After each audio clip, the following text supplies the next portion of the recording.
Saludos, bienvenidos a Palante Boricua, con el auspicio de Coca-Cola y de Claro de Puerto Rico.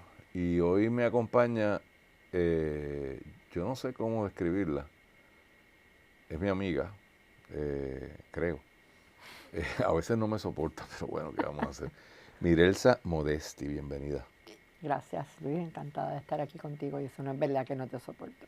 Sí, hay veces que yo te saco para que tú lo disimulas. Bueno, pero no, tampoco lo disimulamos ya a estas alturas.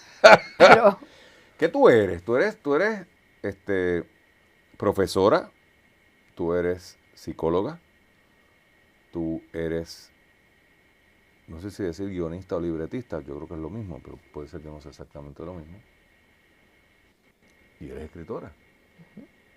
mi madre y abuela. Ah, bueno, estoy hablando de lo que podría ser profesional. Okay. ¿Cómo tú te ves a ti misma? Hija de Berla González y director Modesti, así que tiene un lado artístico de creación y un lado artístico de producción. Genéticamente hablando, Héctor Modesti, para los que no sepan, pues fue el presidente, era el título de los... No, era vicepresidente y gerente general. De Guapa, por 800 años. 23. Y aquí en Nueva York. Correcto.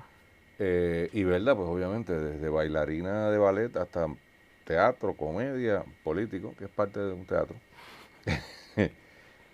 ¿Cómo tú te ves a ti misma?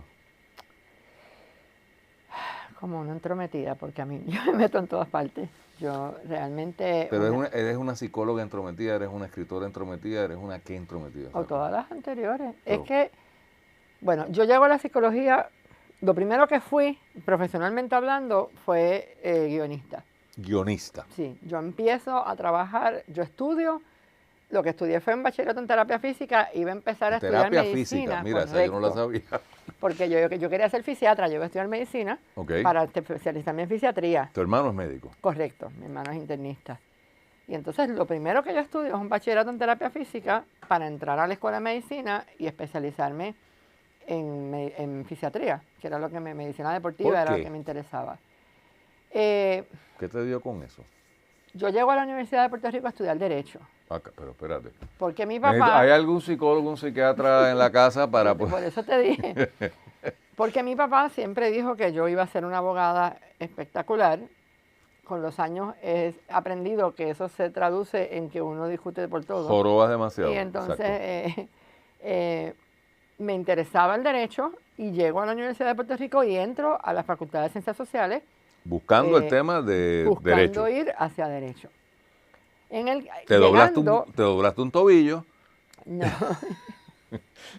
Entonces no estudié derecho, estudié torcido, no estamos en tiempo de vinilo, estamos en Palante Boricua, no me confundas.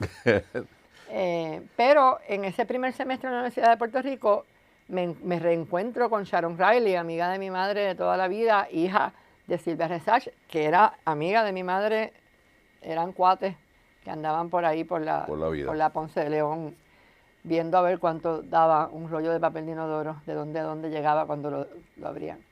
¿Esto es verdad? Esto es verdad, esto es absolutamente cierto. Mauri Veray, Silvia, Mami, y había dos personas más que no recuerdo el cuento quiénes eran, pero decidieron una noche, frente a la farmacia Resach, que era de la familia de Silvia, abrir un rollo de papel de inodoro, a ver hasta dónde llegaba, creo que llegaba hasta la labra. Eso estaba en la 22, yo creo, ¿no? Correcto. La esquina. Tengo entendido que sí, que era por donde está Bellas Artes ahora. Por eso, pues en la 22. Y llegaba hasta poco antes de la labra el rollo de papel. Y lo declararon así como a las 4 de la mañana. Dijeron, declaramos que un rollo de papel de inodoro llega de aquí a aquí. De todas maneras, me encuentro con Sharon. Eso explica un montón de cosas ya ahora yo te voy entendiendo. Me encuentro con Sharon. En la Yupi. En la Yupi, que ella está poniendo unos letreros porque estaba buscando voluntarios para la terapia de su hija que tenía epilepsia cerebral. Tiene todavía. Y entonces necesitaban voluntarios porque habían unas terapias que tenían que correr 24 horas por 7 días corridos. ¡Wow! Y había que hacer turnos. Y entonces después de ahí quedarse eran unas 6 a 8 horas diarias. Así que yo me apunto ahí y empiezo todas las horas libres de... Ella vivía justo en Dos Pinos, justo detrás de la universidad del recinto Río Piedras. Y entonces yo todas mis horas libres, yo iba a casa de Sharon de voluntaria a darle terapia a la nena. Y ahí me enamoro de la terapia física. Así es que doy el giro y me matriculo en... Giro que sospecho que cambias hasta de recinto, ¿no? Porque eso Cambia, no es sí, Río terapia Piedra, física se eso estudia los primeros 2 años en el recinto de Río Piedras y después a ciencias médicas. Yo me gradué de ciencias médicas. Así es que ahí cambia todo, pero pues como aprendí después, como escribiendo, aprendí que la vida sigue dando giros y en otro de esos giros yo me caso en el último año de mi bachillerato, salgo encinta y tengo mi primera hija y entonces la escuela de medicina como que no era una opción de momento para una complicado para una muchacha con un recién bebé. parida, estaba yo además que me volví loca con mi nena, no sé qué, y yo empiezo a aplicar todos los conocimientos que había adquirido y hacerle evaluaciones a la nena y no sé qué. Y en eso llega a Puerto Rico Celia Alcántara, la escritora argentina, que es mi madrina de bautismo y mi otra madre, otra de mis madres en la vida, viene a conocer a mi hija y va a reunirse, Tommy Muñiz la invita a almorzar y la invita para ofrecerle que le escriba el programa Los García, Ajá, sí, bueno. porque él estaba volviéndose loco con la Famosísimo. producción, con el... Y el Coca Gómez Syndrome. Correcto. Y él le dice, no puedo seguir escribiendo, produciendo, protagonizando, acababa de comprar el Canal 7. Y entonces ella le dice, yo tengo que regresar a Buenos Aires porque yo tengo una telenovela en el aire. Vine aquí un momento nada más a Puerto Rico por 10 días, pero ¿tú sabes quién escribe muy bien? Mirelsa, la hija de Belda. Se lo sacó de la manga, porque yo hasta ese momento lo que había escrito eran ensayos y cuentos para los concursos literarios del colegio y cosas así. Y entonces, cuando ella regresa, él le dice, pues entonces dile que me mande un libreto de prueba. Y así, ella llega a casa y me dice, siéntate y que tienes trabajo, te voy a enseñar. Porque yo le había dicho que yo no quería estudiar ni trabajar de momento hasta que la nena tuviera en edad de ir a la escuela. Y ella me dijo, pues te acabo de conseguir un trabajo que lo puedas hacer desde tu casa. El primer teletrabajo. El primer, no, antes del COVID. Mucho antes del COVID. ¿Esto es qué año más o menos? Esto es 1981. Ok. ¿Y tú nunca habías escrito un libreto?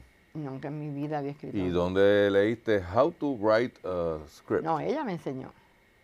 Lo que pasa es que ella me empieza a enseñar y resulta que yo sabía mucho más de lo que las dos nos dábamos cuenta, porque desde chiquita yo le pasaba las líneas a mi mamá con los libretos de La criada malcriada y del teatro. Pasar las líneas significa que practica el libreto. Que exacto, para ver si ya se lo aprendió.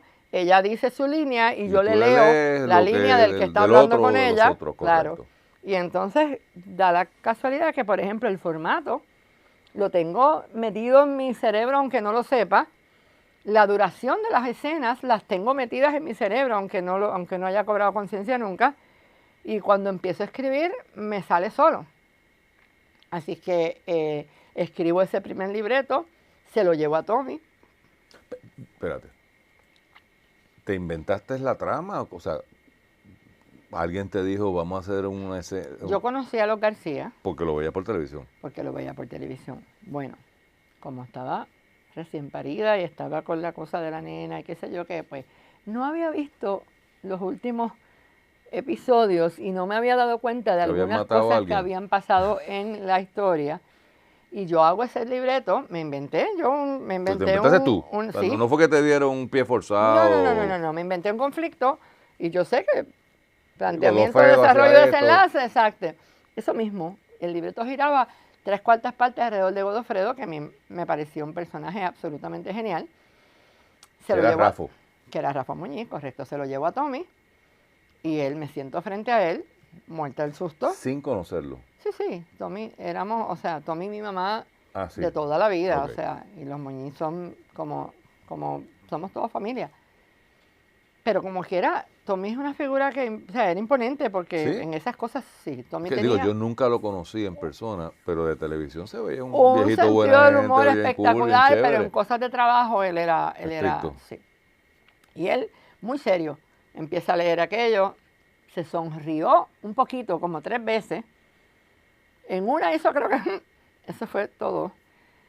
Y yo estaba muriéndome. ¿Y en tu cerebro qué estaba pasando? Porque fíjense la escena. Tú estás sentada frente a él. Leer este libreto debe haber tomado 10, 15 minutos como mínimo. Como mínimo. Y tú no estás haciendo nada, que no sea No, mirándole la cara a él. mirándome y muriéndome. Y yo decía, no le está gustando nada. Por eso, o sea, No le está gustando nada, esto es una porquería, qué mala idea, qué desastre, me voy para mi casa a lactar mi tierra, nena. trágame. Me voy para mi casa a lactar mi nena y me olvido de esto. Y entonces está Lucy, su esposa, al lado. Y doña Lucy era todo lo contrario, ella era la dulzura. Y ella se ríe porque ella se da cuenta de todo lo que está pasando. Ella me está mira, viendo la película. Claro, me ve la cara, se ríe, ve a Tommy que lo conoce muy bien y se ríe. Y Tommy me mira así por encima de los espejuelos y me dice, no está malo. Ok, ahí respiraste. Ahí Y, oye, dije, estar 15 minutos sin respirar está fuerte. claro. Y ahí respiré y entonces doña Lucy dice, si dice eso es que lo encontró muy bueno. Traducción. Exacto, y para calmarme un poquito yo pienso. Y yo le digo, ok, y me dice, tengo una pregunta. Y dije, ok, ya, yo acá pensando que no cuadró. Sí, ya lo... Y yo, ¿qué pasó? Y me dice, ¿cuánto hace que tú no ves los García? Y yo por poco me muero, yo, Y digo, bueno, pues yo Desde que parí... tuve una nena, qué sé yo. Me dice, Perfecto. no. Espérate, vamos a una pausa. Ok, Y me dejas el punchline muy bien, para después de la pausa. muy bien. Continuamos en Palante Boricua. Palante Boricua. Es que como yo veo a Mirelsa frecuentemente en tiempo de vinilo, porque no hemos hablado de tu Qué marido, bueno que lo dijo y que está grabado eso, porque después se queja de que no voy a las grabaciones. porque no te veo suficiente. No le he preguntado del marido, ella es esposa de Rafa Taboa, mi compañero de A ese de lo ves radio. más frecuente que a mí en las grabaciones de Eso es vinilo. así, eso es así. Porque si no, no hay grabación, así que imagínate. Con el auspicio Palante Boricua de Coca-Cola y de Claro de Puerto Rico, estamos con Mirelsa Modesti. Venimos a hablar de un libro, 24 Margaritas, pero ahorita hablamos del libro. Me gusta más hablar de la autora. Entonces tú estás ahí y Tommy dice, ¿hace cuánto tiempo? Y ya que tú habías salido del boquete donde te habías metido, dijiste, que voy para el boquete. Vuelvo y de me nuevo. meto el boquete y vuelvo y digo, esto es un desastre, ahora resulta que... Sí, lo que cancelaron el hacía- programa y se llama... Y le digo, ¿qué pasó, Tommy?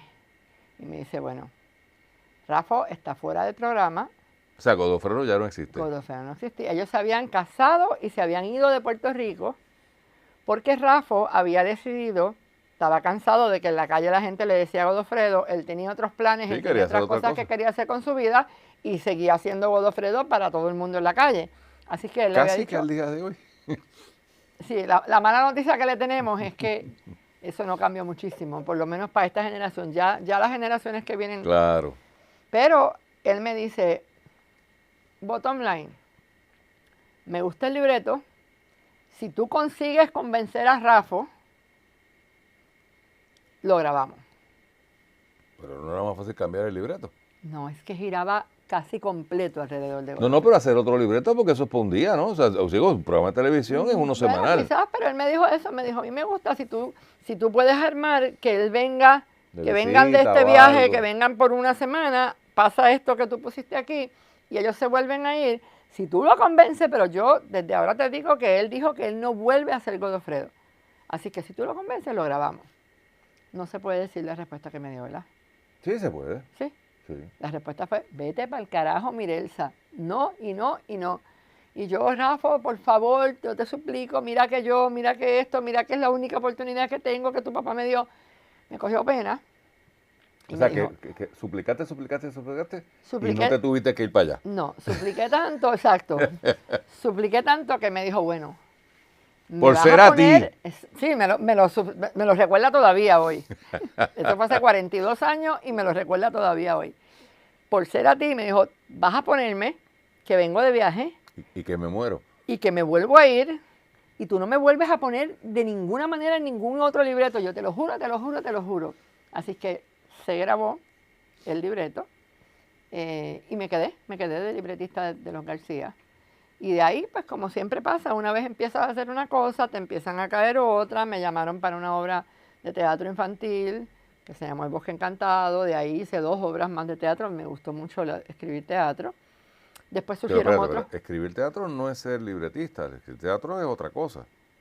Es que, bueno, es dramaturgia, es otra cosa, pero es muy parecido. Pero era para televisión No, era para teatro. era teatro. Wow. Pero también el teatro lo había gateado con mi mamá y también además yo había hecho teatro en la escuela superior y me gustaba mucho. El teatro siempre le he tenido mucho amor al teatro. De hecho, una de mis cosas favoritas es caminar por un escenario vacío. Las tablas vacías me fascinan. El psiquiatra se fue o yo. Se me Está por ocurre, ahí todavía. se me ocurren mil cosas parada o sentada. ¿Sabes que escuchándote entiendo mejor 24 Margaritas? Porque una de las cosas que me parece, yo tengo un poquito de ADD, poquito. Y esos libros grandotes a mí me dan, tú sabes, cosas. No asustes a la gente que están separaditas. Voy ahora. O sea, cuando tú me entregaste el libro, lo primero que me lo mandaste por email, porque la imprenta, no lo he impreso, qué sé yo. Y dije, oh my God, yo no leo ni una emoción porque me pongo mal. Te apiadaste de mí, me entregaste una copia defectuosa, la tengo ahí. La prueba. La prueba. Y cuando me da, no sé si me la estés tú, me la dio Rafa. Alguien me dio el libro. Te la llevamos a una de las presentaciones de tu libro, porque te ibas para Portugal para que te lo llevaras al viaje. Y me lo leí en el avión. De un tiro. El ADD se controló. Sí. Bueno, lo que pasa es, el ADD no se controló. Es que no tenías para dónde irte en el libro, avión. que el libro es una buena cura para el ADD.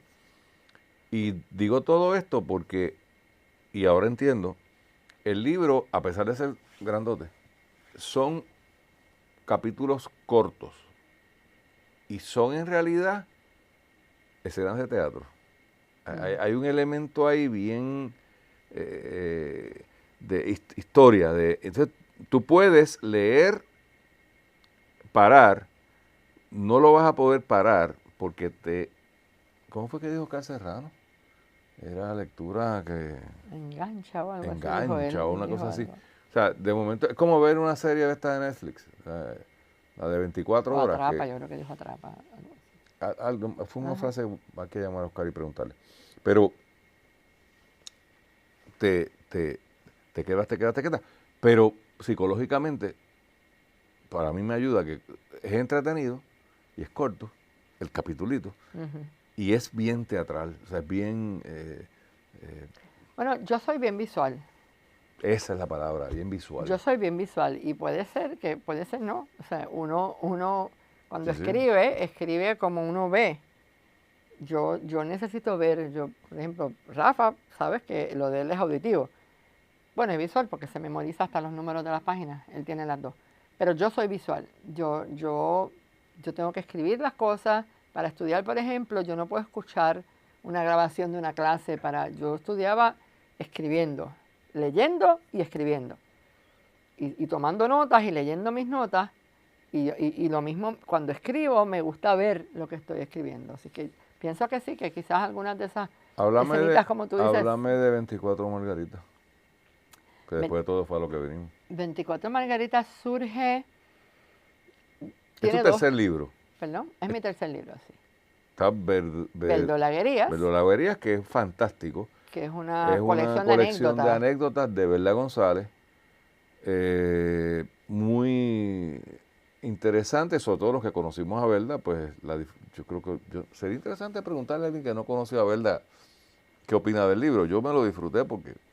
Me han escrito muchas personas diciéndome que conocieron entonces a la mujer detrás de la figura pública. Que les gustó mucho la idea porque les enseñé como el behind the scenes. De hecho, se llama Verda González tras bastidores.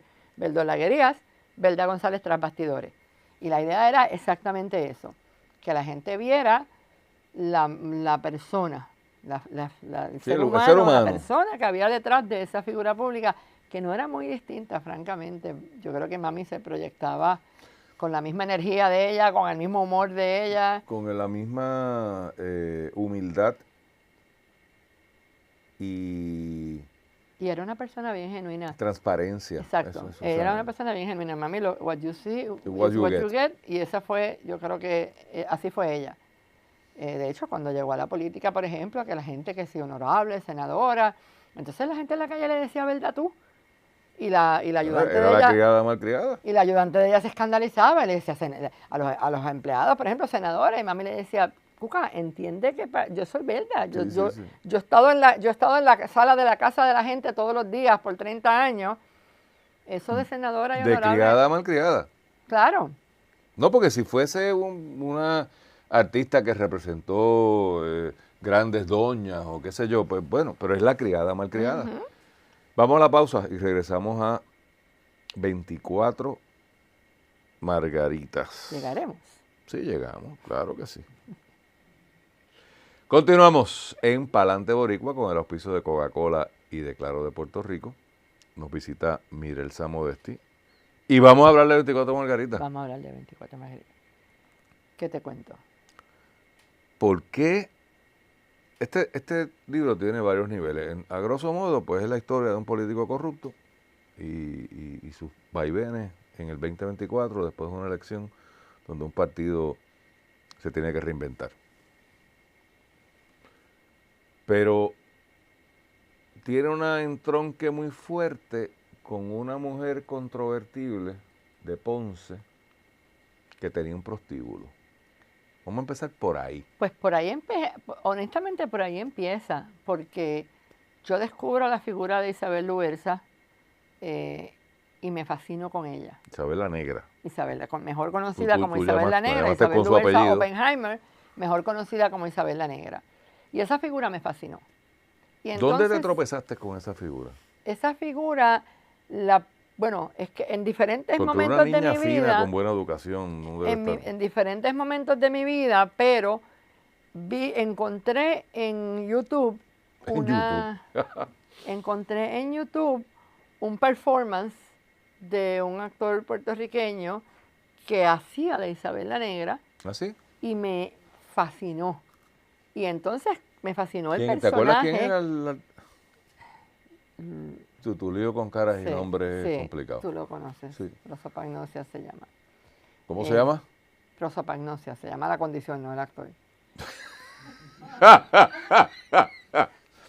Pero fíjate, sería un buen nombre para un actor. Pero sería, bueno, para un performance también. Me fascinó.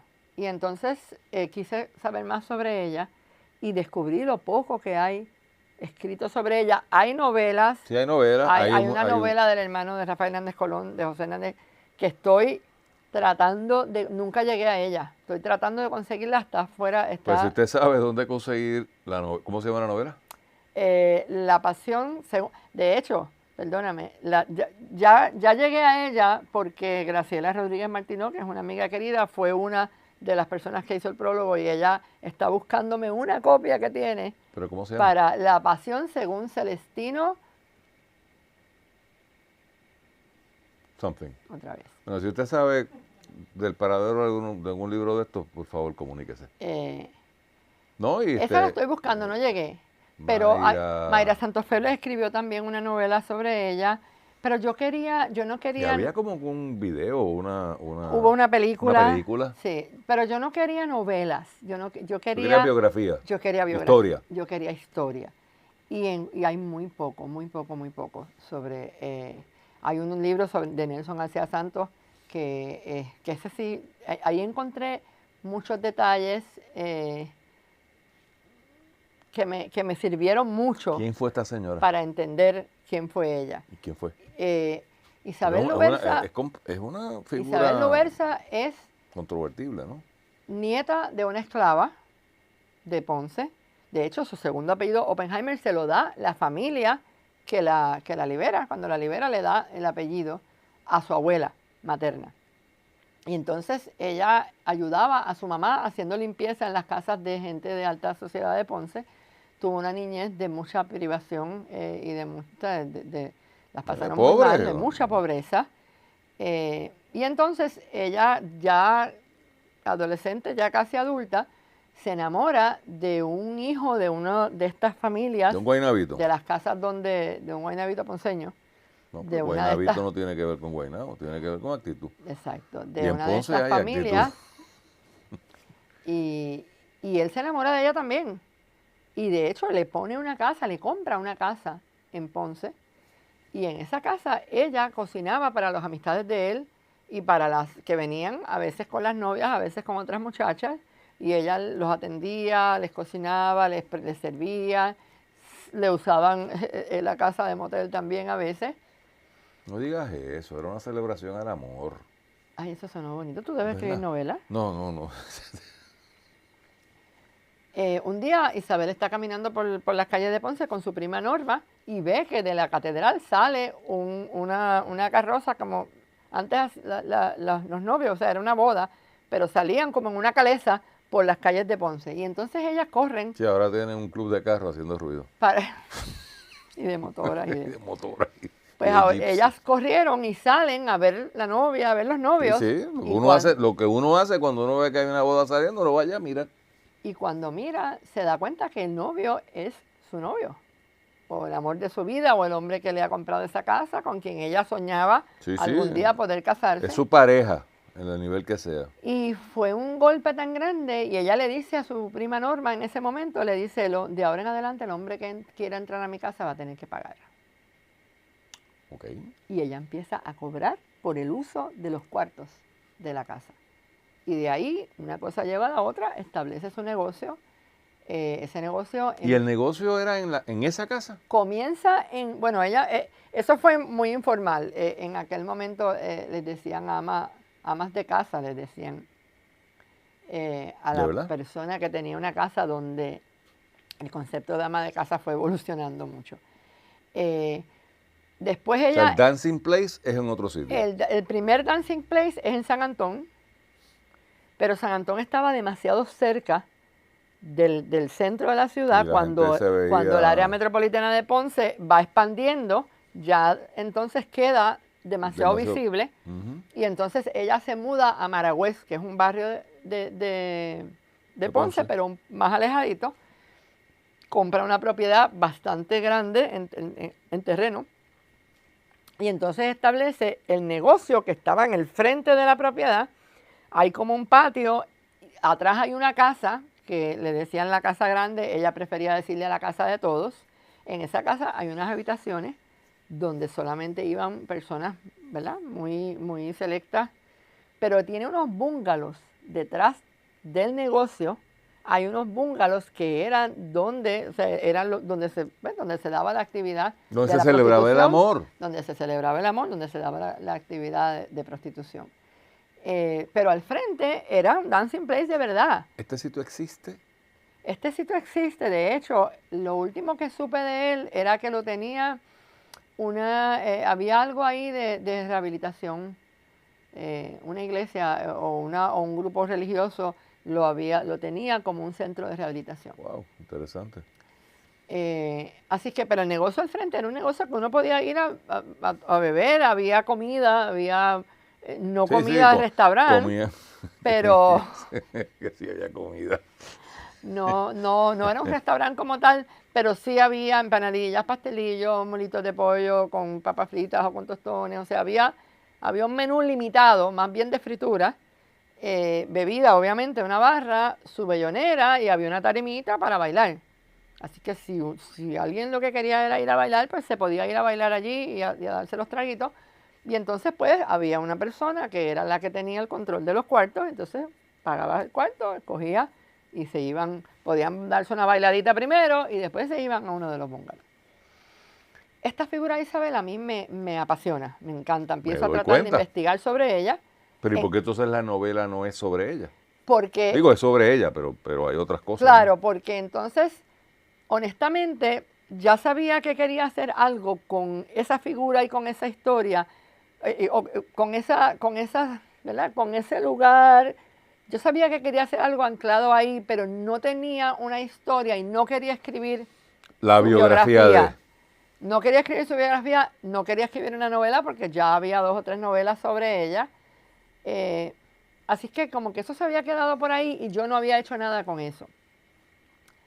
Con lo que está pasando en nuestro ambiente político, que está cada vez más convulso. Con la prostitución en la política. Correcto, que está cada vez más convulso, se me ocurre la idea de que quiero hacer una novela de intriga política Y probablemente bañándome, que es cuando me cae el agua en la cabeza, es que como que las cosas caen ¿De en su verdad? sitio. Me ha ¿Te pasado inspiras? siempre. ¿Sí? Me ha pasado siempre. Bañándome, me dejo que la ducha, el agua caiga y como que las cosas, para mí las mejores cosas se me han ocurrido siempre bajo el agua. Vamos a una pausa. ¿Se bañará mucho Mirelsa? Después de la pausa. Continuamos en Palante Boricua con el auspicio de Coca-Cola y de Claro de Puerto Rico. ¿Te bañas mucho? Porque eso Todos los días. una vez nada más. O sea, hay un momento de pensar y es bañándote. Usualmente una vez nada más. Así que no es que me estás diciendo que pienso una sola vez al día.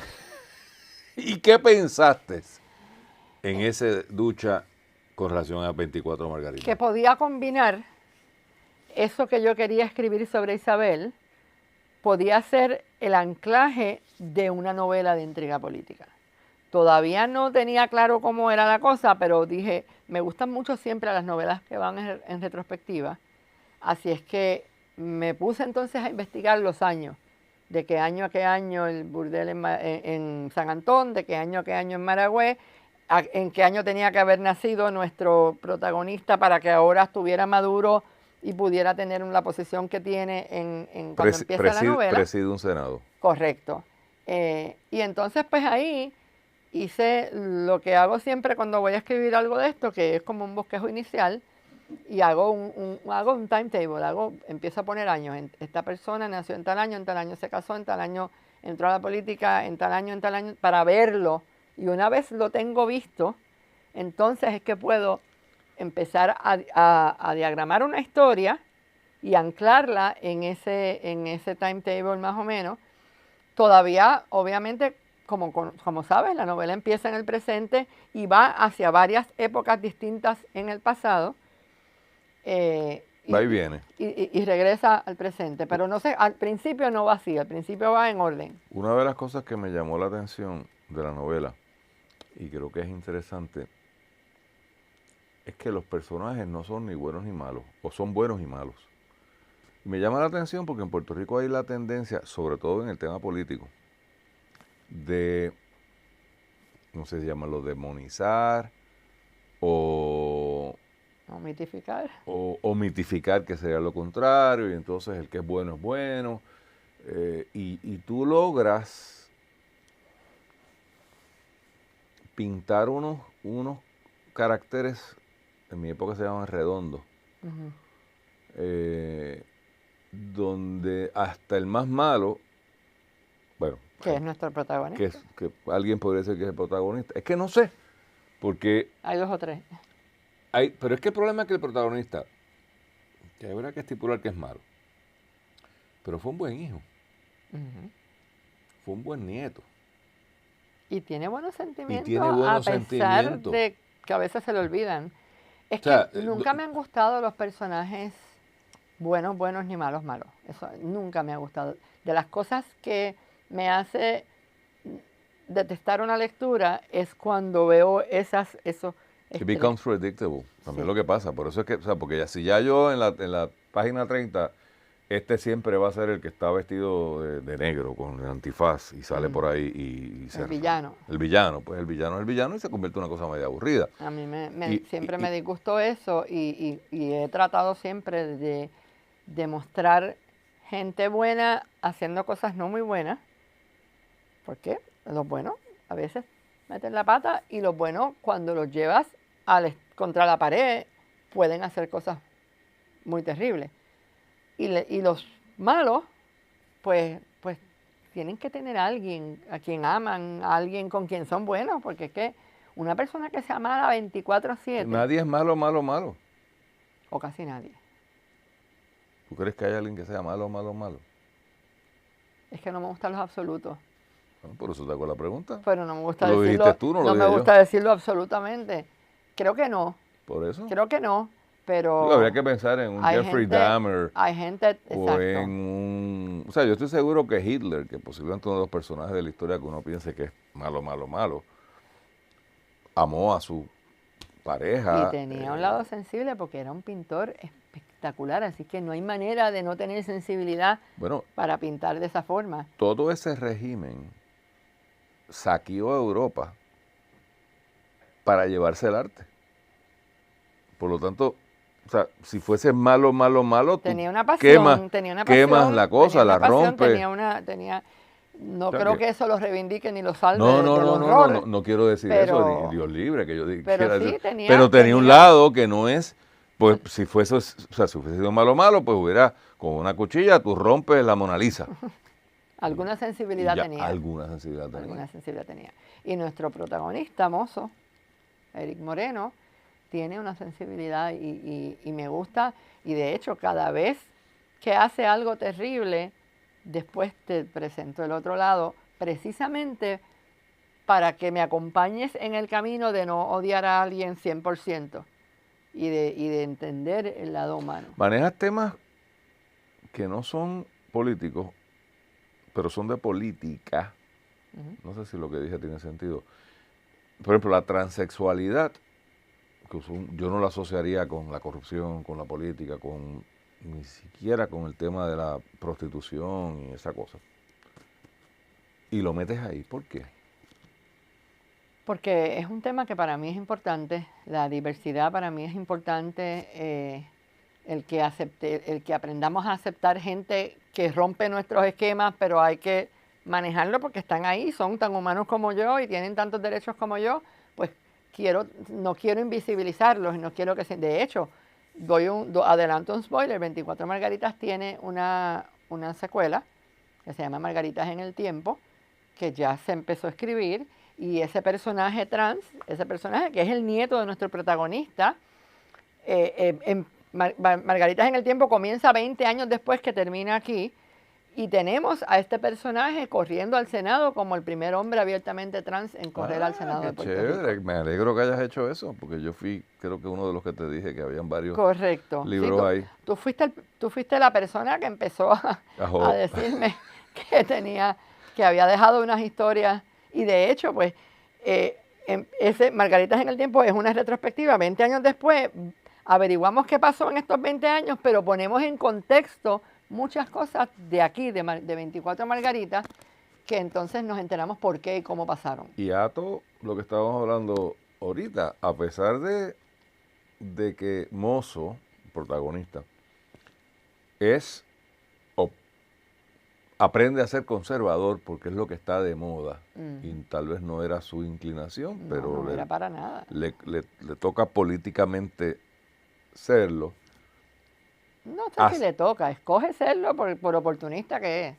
Bueno, pero si quieres tener el poder, Claro, te toca. pero eso es oportunista. ¿Está bien? Tiene una relación curiosa con ese nieto, porque acepta su transexualidad, excepto en un momento dado que tal vez, y no se no lo voy a decir porque tal vez Que daña no le un poco la conviene lectura, aceptarlo. pero lo acepta, acepta. digamos que lo acepta en privado, pero no en público. Correcto, correcto. Entonces ahí tú tienes esa deliciosa contradicción del bien y el mal. O sea, es bueno a nivel personal y a nivel privado, que uno pensaría que un troglodita, como aparenta ser, pues no lo hubiese sido en privado. O sea, está esa contradicción. Y él habla de su proceso de aceptarlo, porque tampoco fue que lo aceptó enseguida, pero lo trabajó y lo aceptó, y eso nada más ya lo reivindica un poco. Lo que pasa es que después hace unas cosas que no Sí, quiero eres adelantarlas, terrible. pero hace cosas que lo convierten en un ser despreciable. ¿Cómo ha sido la aceptación del libro? Yo me he quedado, de verdad que me ha sorprendido mucho. Me ha emocionado porque no esperaba que fuera tanta. Yo no soy una persona para nada, no me considero para nada insegura, pero escribiendo novelas me he dado cuenta que sí, tengo ¿Cómo es? Espérate, explícame eso. en toda mi vida yo me considero una persona muy segura, y yo Bueno, soy atrevida, y yo me yo- tiro, y yo me meto a hacer cosas, Te pongo en mi libro. pero me atrevo a asustar. Bueno, pues como todo el mundo. Porque esto no era, quizás porque esto no fue lo que gateé, esto no fue lo que, o sea, no viene de mi zona cómoda, así es que lo considero un magno atrevimiento, y Pero ha sido positivo, ha sido negativo. Ha sido Ha maravilloso. habido gente que te haya dicho, oye, eso de estar escribiendo sobre la madama de Ponce. No, fíjate, No. nadie, y la figura yo la rescato porque me parece importante rescatarla para la historia y enderezar unas cosas sobre ella porque se le cuestionó su moral y yo descubrí una mujer con una brújula moral impecable Bueno, una dentro, filántropa. por eso, Se dice haciendo la filántropa. salvedad de a lo que ella se dedicaba, que es un negocio pues, ilícito y que es un negocio de cuestionada moralidad, la realidad es que esta mujer era generosísima y era una filántropa, sí, la realidad es que sí. Así que, pero no, nadie me ha cuestionado eso. El único cuestionamiento que he tenido fue con respecto al final, pero no lo puedo adelantar. Porque daña el Pero final. hubo alguien que se molestó conmigo por el final, uno de mis presentadores. Ok, pero no lo inviten más. Pero muy válido su planteamiento. A mí me pareció muy válido el planteamiento. Lo que pasa es que pues discutimos el final y de hecho fue a raíz de tu presentación. Anda. En la Yo siempre presentación, termino con en la la culpa de presentación algo. tuya y Oscar fue que se dio. Las presentaciones han sido maravillosas, todas son distintas, no ha habido dos ni siquiera parecidas. Y sí, o sea, tenemos una. Es que el libro, yo no sé si tiene un final positivo o negativo. Yo creo que por ahí puede haber Pues la persona lo interpretó como negativo y brincaron otros a decir que no, que había sido positivo y a mí me dio mucha gracia porque dije, qué interesante esto, la porque reacción cada cual lo cada lee. cual lo lee, Cada cual que es lo la lee desde magia, su. que es la magia de la literatura, ¿no? Correcto. Yo vengo de una escuela, y esto se discute, ¿no? Donde a mí no me importa el autor. O sea, hay una escuela de análisis literario que busca la biografía del autor, sus experiencias, porque están buscando como una especie de retrato historicista que de alguna manera implique o explique, más bien, por qué se escribieron las cosas. Y hay otra escuela que dice, mire, el autor escribió un libro y habrá tenido sus experiencias, sus cosas y sus vainas, pero el libro está solito, el libro es el libro. Es que el libro es Y del yo leo el autor libro y de todo el que lo lea. O sea, por eso, es como la música. ujú, O sea, yo oigo música y pues yo tengo una reacción a esa música. Si el que escribió la música pensó en X, en Y, en Z, pues qué bueno, lo felicito. Pero puede ser curioso, pero una de no las, es requisito. una de las cosas que me ha fascinado de escribir novelas es eso. Cuando escribo cine, cuando escribo televisión, Es guiones, distinto. yo dependo de la interpretación del director y después de la interpretación de los actores, perdón. Y me ha pasado muchas veces que me he sentado a ver algo que yo escribí y me aterro porque digo, no, Eso esto no no tiene era. nada que ver con lo que estaba en mi mente. Algunas cosas son muy buenas, o sea, yo no te voy a decir que es que me lo dañan. O sea, por ejemplo, Gilo Rivera, todo lo que Gilo dirigió, que yo escribí, a mí me encantó. Y creo que muchas veces me mejoró cosas que yo había escrito. Pero es una sensación desoladora Sí, de que te que lo quitaron que el tú ves bebé y en la ahora pantalla no es no es la película que tú tenías cuando escribiste. Acá ya, aquí se acabó. yo no me entero, es lo que pasa. Yo lo escribo, tú lo lees, ella lo lee, él lo Y es mi lee, reacción. y la novela que lee cada cual es distinta. Yo describo una casa, un árbol, un camino, pero cada uno ve una casa distinta, un árbol distinto y un camino distinto. Yo te presento a un personaje y tú lo miras desde tu óptica. Bueno, desde mis prejuicios, desde mis experiencias, desde mi subjetividad, que no puede ser de otra manera. Deja de ser mío y es compartido con todo el que lo lea, pero yo puedo hacer mi descripción completa y lo que yo escribí es lo que tú vas a leer. Cómo tú lo interpretas y cómo tú lo ves, eso ya es tuyo. Pero lo que te llega es lo que yo escribí. Con los guiones no tenía esa suerte, lo que llegaba al público muchísimas veces, las más de las veces, no era lo que yo había escrito. Que ya me dijiste que allá hay una secuela. ¿Y qué más viene? Viene una biografía autorizada de Yvonne Cole, que la estamos trabajando desde el año pasado. Y se dicen las cosas como son. Muy como son. Sí, Yvonne la tuviste en tu programa y sabes que no tiene mucho No tiene filtro. mucho filtro. Y ella es una persona, otra vez como mi mamá, what you see is what you get. Ella habla abiertamente. En este caso, pues es una biografía novelada y la narra su gata boricua. Anda. Y como para adelante, vas a tener que traer la gata aquí. Sí, por lo menos a Ivonne, no sé si la gata. Pero sí, es muy, muy honesta No y me has muy dicho abierta. dónde se consigue el libro. 24 Margaritas, porque la de Ivonne todavía no está disponible. No, esa. 24 Margaritas está ya en Cuando todas las salga librerías. ese, entonces venimos para hablar de ese. Estamos ya en todas las librerías principales de Puerto Rico y en sus servicios online, por lo menos el Candil en Ponce, Biblioservices y el Laberinto en el Viejo San Juan la tienen ya online.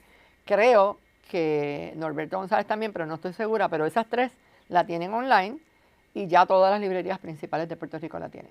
Gracias, Mirelsa. Gracias a ti. Sigue escribiendo. Te va bien. Seguiré. Acuérdate de mí cuando te den el premio X.